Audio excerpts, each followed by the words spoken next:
Bismillahirrahmanirrahim. Assalamualaikum warahmatullahi wabarakatuh. Bagaimana kabar kalian semua anak-anak? Ya, kita berjumpa lagi dalam materi pembelajaran IPA Pengetahuan Alam, Ilmu Pengetahuan Alam IPA kelas 8 semester 2 materi kedua.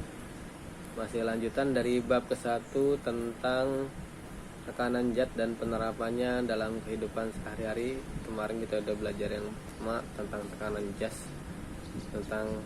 zat pada makhluk hidup. Nah, sekarang adalah yang bagian B, aplikasi konsep tekanan zat pada makhluk hidup. Ya. Pada pembahasan sebelumnya telah diterangkan konsep tekanan pada zat, yaitu zat cair, zat gas, dan zat padat. Ya, kemarin sudah dijelaskan pada pertemuan sebelumnya. Nah, maka pada pertemuan ini kita akan melanjutkan bagian B-nya. Yang pertama adalah pengangkutan air dan nutrisi pada tumbuhan. Pengangkutan air dan nutrisi pada tumbuhan itu, ya, tidak serta-merta air dan nutrisi yang ada di dalam tanah itu bisa tiba-tiba naik ke dalam daun, tidak. Nah, hal tersebut terjadi karena ada proses pengangkutan yang dilakukan oleh beberapa jaringan. Oke, selanjutnya adalah pada proses pembuatan makanan pada tumbuhan, ya, itu terjadi melalui proses fotosintesis yang ada di daun. Nah, proses fotosintesis itu memerlukan air, zat hara, dan sinar matahari. Nah, bagaimana air itu bisa nyampai ke daun dari tanah, ya? Nah, siapa yang mengangkutnya? Nah, kita bahas sekarang adalah pada tumbuhan, sistem transportasi dilakukan oleh dua jaringan pengangkut, yaitu xilem dan phloem atau phloem, ya. Di mana xilem merupakan jaringan pengangkut yang berfungsi mengangkut air dari dalam tanah ke atas daun. Xilem berfungsi mengangkut unsur hara air, ya, dari dalam tanah ke daun. Sedangkan phloem merupakan jaringan pengangkut yang berfungsi mengangkut hasil fotosintesis dari daun ke seluruh bagian tumbuhan. Sekali lagi, xilem adalah jaringan yang mengangkut air dan unsur hara dari dalam tanah melalui akar terus ke pembuluh xilem sampai ke daun. Nah, sedangkan phloem adalah jaringan yang mengangkut hasil fotosintesis dari daun disebarkan atau dikirim ke seluruh tubuh tumbuhan. Oke. Selanjutnya adalah mekanisme pengangkutan pada tumbuhan dapat berlangsung karena peristiwa-peristiwa berikut. Yang pertama adalah difusi.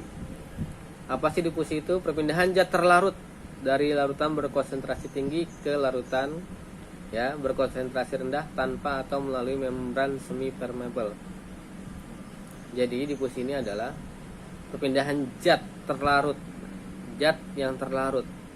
Biasanya apa sih yang terlarut dalam air itu? Ada mineral, ada unsur hara, ada garam, segala macam. Nah, itu namanya zat terlarut dari larutan berkonsentrasi tinggi ke larutan berkonsentrasi rendah, ya, tanpa atau melalui membran semi permeable, ya. Contohnya apa sih? Kok ada larutan berkonsentrasi tinggi, ada konsentrasi rendah. Jadi ada larutan yang sangat encer dan ada larutan yang sangat kental. Nah, itu konsentrasinya jelas berbeda. Ini dimaksud adalah seperti itu, ya. Selanjutnya adalah osmosis, yaitu perpindahan zat dari konsentrasi pelarut tinggi ke konsentrasi pelarut rendah melalui membran semi permeable. Jadi membran semi permeable ini adalah membran yang tipis tapi dapat dilalui oleh zat yang bisa melewati ini zat, ya, zat tapi dia bentuknya membran tipis, dia bisa dilalui tembusnya. Contohnya misalkan seperti kain yang kita teteskan air, maka air itu akan tembus seperti itu, ya. Itu contoh dari membran, ya. Nah, bedanya difusi dan osmosis ini adalah osmosis adalah zat pelarut, zat yang melarutkan, ya. Sedangkan difusi adalah zat terlarut. Nah, osmosis ini ada zat pelarut dari konsentrasi pelarut tinggi ke konsentrasi pelarut rendah melalui membran semi permeable. Nah, yang C adalah imbibisi. Apa sih imbibisi? Imbibisi yaitu peresapan air ke dalam ruang antar sel. Nah, pada ruang antar sel itu pada sel yang hidup itu terdapat ruang-ruang. Nah, ruang itu mampu menyerap air. Nah, air dari ruang ke ruang lain itu dapat diserap. Nah, penyerapan itu disebut imbibisi, peresapan air ke dalam ruang antar sel. Yang dia adalah transport aktif. Transportasi aktif yaitu perpindahan zat melawan gradien konsentrasi. Jadi kalau transport aktif itu misalkan air jalannya ke atas, dia bisa ke samping, bisa ke kanan, bisa ke kiri, atau bisa ke bawah. Nah, itu disebut melawan gradien konsentrasi. Jadi air tersebut bergerak bebas ya. Perpindahan zat ya, itu dapat bergerak bebas. Oke, selanjutnya. Ya. Ya, bagaimana sih cara pengangkutan air dan mineral? Ya, ada dua cara, yaitu secara ekstravaskular dan intravaskular. Nah, sekali lagi pengangkutan air dan mineral itu ada dua cara. Air dan mineral itu ada dua cara. Yang pertama adalah ekstravaskular dan intravaskular. Nah, yang A, pengangkutan ekstravaskular. Ya, ekstravaskular ini terjadi di luar jaringan pengangkut. Ya, di luar jaringan pengangkut yang dilakukan oleh simplas dan apoplas. Apa sih simplas? Simplas ini adalah ya proses pengangkutan ekstravaskular melalui sitoplasma dan terjadi secara osmosis dan transport aktif. Jadi ya, pengangkutan air dan mineral itu prosesnya adalah air tanah diserap oleh bulu akar ya, lalu masuk ke epidermis, masuk ke korteks, masuk ke endodermis, masuk ke stele, lalu masuk ke silem, baru diangkut ke atas. Nah, itu adalah ekstravaskular. Seperti itu prosesnya, itu yang simplas. Nah, bagaimana proses yang apoplas? Air dan mineral dalam tanah diserap secara difusi dan melalui ruang antar sel. Jadi air yang diserap itu langsung masuk ke ruang antar sel secara difusi, seperti itu ya. Itu adalah apoplas. Beda dengan simplas adalah simplas ini berurutan dari air tanah, bulu akar, epidermis, korteks, endodermis, stele, silem. Itu simplas. Sedangkan apoplas langsung air dan mineral tersebut dari dalam tanah langsung diserap secara difusi dan dilewatkan melalui ruang antar sel. Itu adalah pengangkutan ekstravaskular ya, ekstravaskular secara apoplas dan simplas. Oke, yang B adalah pengangkutan intranya, intravaskular. Pengangkutan intravaskular ini berlangsung dari jaringan pengangkut. Jaringan pengangkutnya apa sih? Silem. Nah, prosesnya secara vertikal, ya, air bergerak secara vertikal melalui silem akar, masuk ke silem batang, masuk ke silem tangkai daun, masuk ke silem tulang daun, masuk ke mesofil, jaringan bunga karang. Nah, di mesofil ini terdapat ya jaringan-jaringan klorofil ini yang mampu nanti menghasilkan atau melakukan proses fotosintesis, seperti itu ya. Itu adalah pengangkutan air dari tanah melalui dua tahap. Yang pertama tahap ekstravaskular dan yang pertama adalah tahap intravaskular. Oke. Setelah terjadi proses fotosintesis di daun, ada bagian kedua, pengangkutan hasil fotosintesis nutrisi.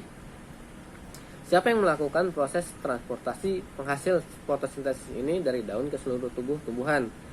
Nah, tadi ada silem, sekarang ada phloem. Nah, phloem inilah yang mengangkut hasil fotosintesis dari daun ke seluruh tubuh, ya, yang disebut dengan translokasi. Proses ini berlangsung, ya, dari daun ke seluruh tubuh yang diangkut oleh phloem. Apa sih tugas phloem ini? Mengangkut zat-zat seperti asam amino, hormon dan mineral, dan juga mengangkut hasil fotosintesis ke tempat penyimpanan cadangan makanan, mulai dari daun hingga ke akar. Nah, contoh dari tempat penyimpanan makanan yang biasa kita lihat dari daun, misalkan ya, ada tumbuhan yang menyimpan cadangan makanan di daun.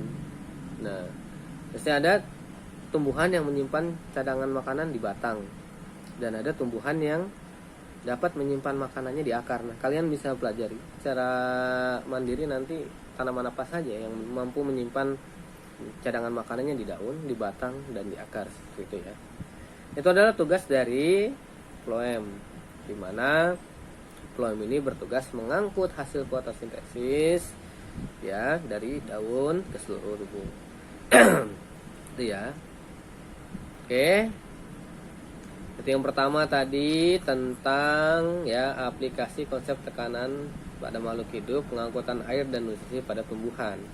Nah, bagian keduanya adalah tekanan darah pada sistem peredaran darah manusia.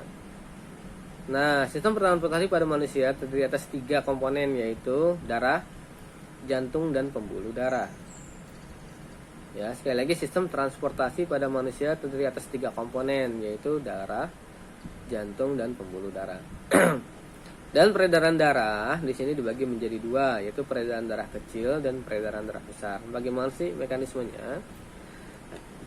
Peredaran darah kecil itu terjadi dari jantung, paru-paru ke jantung.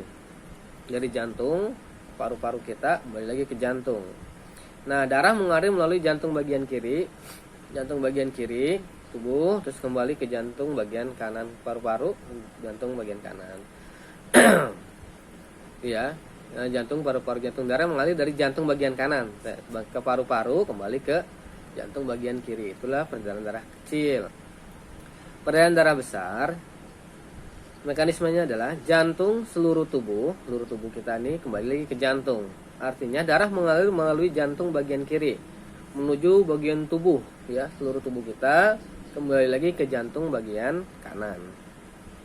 Itu adalah peredaran darah besar. Sekali lagi saya ulangi. Peredaran darah kecil mekanismenya adalah jantung, paru-paru, jantung, dari jantung ke paru-paru kembali ke jantung. Itu peredaran darah kecil, ya. Nah, peredaran darah besar adalah jantung, seluruh tubuh, jantung. Itu peredaran darah besar. Oke. Tekanan darah pada manusia diukur menggunakan tensimeter. Biasanya orang tua kita, jika kamu pernah mengantar orang tua ke puskesmas atau ke tempat kesehatan dan melakukan tensi darah, nah, melakukan tensi darah ini digunakanlah alat yang namanya tensimeter atau sphygmomanometer, ya. Nah, tekanan darah normal berkisar 120/80 mm hemoglobin Hg, ya. Angka 120 menunjukkan tekanan sistol, yaitu saat bilik jantung berkonsentrasi, ya, dan darah terdorong keluar dari bilik jantung melalui arteri. Angka 80 menunjukkan tekanan distol, yaitu saat bilik jantung berelaksasi dan darah dari serambi jantung masuk ke bilik jantung. Seperti itu, ya. Itu adalah peredaran darah, ya. Artinya darah ini dapat bekerja, dapat berjalan karena adanya jantung. Jadi jantung memompa darah, jantung yang memompa darah sehingga darah mempunyai tekanan. Semakin kencang jantung berdebar, ya, bergoncang, bergetar, maka darah yang dihasilkan akan semakin kencang. Darah yang mengalir semakin kencang. Seperti itu, ya. Nah, selain ada transportasi darah, ya, pada manusia, juga ada tekanan gas pada pernapasan manusia. Kita kan bernapas nih. Ketika kita bernapas, ada tekanan gas. Jika tidak ada tekanan gas, maka gas yang ada di dalam tubuh kita tidak bisa keluar.